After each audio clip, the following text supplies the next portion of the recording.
Bonjour à tous, alors une petite vidéo pour avoir les nouvelles du figuier qui avait été taillé. Alors il y a plein de figues, hein. On est à une centaine de figues sur ce figuier. Et donc la taille a vraiment très bien fonctionné. Alors vous voyez ces petits rameaux, alors j'ai fait plusieurs essais comme toujours. Donc j'ai laissé se développer ce grand rameau ici, c'est le rameau qui était qui se développait le plus, et il a dessus, si on les compte, hein, il a vraiment beaucoup de figues. Hein. Il en a 1, 2, 3, 4, 5, 7, 8, 9, il a une dizaine de figues, vous voyez. Alors vous savez que j'avais tout coupé à ras, il n'y avait plus de... Donc les rameaux, vous voyez, ils se sont développés, hein. Tous ces rameaux-là, ils n'existaient pas. Celui-là non plus, alors c'est pareil, celui-là 1, 2, 3, 4, 5, 6, 7, 8, il a 8 ou 9 figues. Tous les rameaux de l'année qui se sont développés, ils sont couverts de figues. Alors, si vous regardez les précédentes vidéos, vous saurez exactement comment faire, il n'y a pas de souci. Hein. Les vidéos sont disponibles pour tout le monde, il n'y a pas de problème là-dessus. Alors là, de côté-là, c'est exactement la même chose. Hein. Vous voyez que ça a vraiment donné énormément de figues. Alors j'ai eu la chance, parce que quelqu'un me pose une question, il avait raison, il me dit « Ouais, mais vous auriez dû laisser un rameau sans tailler », et j'en ai oublié un. Et vous voyez la différence. Alors il y a des figues qui apparaissent, mais quand vous regardez la différence de taille des figues, hein, ça n'a rien à voir.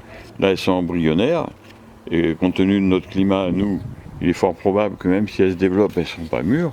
Et là, quand vous voyez celle-là, il y en a déjà beaucoup plus, et elles sont bien plus en avance. Donc cette taille est vraiment très bénéfique, et vraiment exceptionnelle. Donc il y a vraiment une quantité de figues extraordinaire, et on va se régaler, parce que là, la plupart des figues, elles vont mûrir. Bon, je vous dis, celles qui sont embryonnaires à cette époque-là ne sont pas mûres, mais je pense que même les petites comme ça, les petites qu'on voit ici, comme ça, à mon avis, on a encore une chance de les manger. Hein. Par contre, évidemment, celles qui ne sont pas encore développées, ça sera beaucoup plus difficile. Mais là, on va se régaler. Il y a des figues qui seront mûres au début du mois de septembre, il n'y a pas de problème. Alors, je vous rappelle que c'est de la ronde de Bordeaux, celle-là, et elle est vraiment très bonne. Hein. Il n'y a pas de problème là-dessus. Alors, donc, comme d'habitude, hein, sous la vidéo, vous avez un lien pour aller voir la page du figuier, il y a toutes les vidéos sur les figuiers. Et puis, vous pouvez aussi aller voir le livre papier sur les figuiers. En ce moment, sur le livre, eh bien, je donne en même temps deux e-books avec, le même en e-book et puis un autre sur la taille des figuiers bifères. Et puis, il y a 6 vidéos. Donc, vous avez tout ça en plus. Hein. Donc, il n'y a pas de souci. Vous pouvez vraiment, après, avoir des résultats qui sont exceptionnels, même sur des vieux figuiers. Hein. Beaucoup de gens me posent des questions, est-ce qu'on peut les couper, ceci, cela, il n'y a pas de problème. Vous pouvez sans problème couper les figuiers quand ils sont très gros. Il faut quand même prendre un petit peu de précaution, surtout au niveau des coupes. Hein. Mettre un peu de mastic, c'est quand même préférable, parce que ça peut quand même infiltrer le figuier et pourrir le tronc. Il y a des risques à ce niveau-là. Sinon, il n'y a pas de problème, vous pouvez faire ça en toute tranquillité. Les figuiers, c'est plein de vitalité.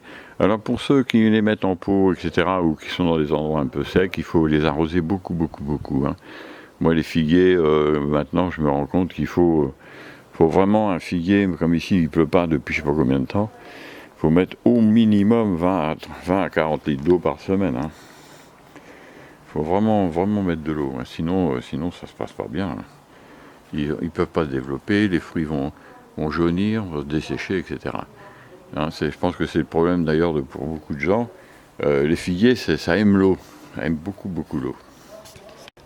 Alors certains me posent la question, mais combien il faut de temps pour avoir des figues? Je vous ferai une vidéo prochainement sur un très jeune figuier, deuxième année de plantation.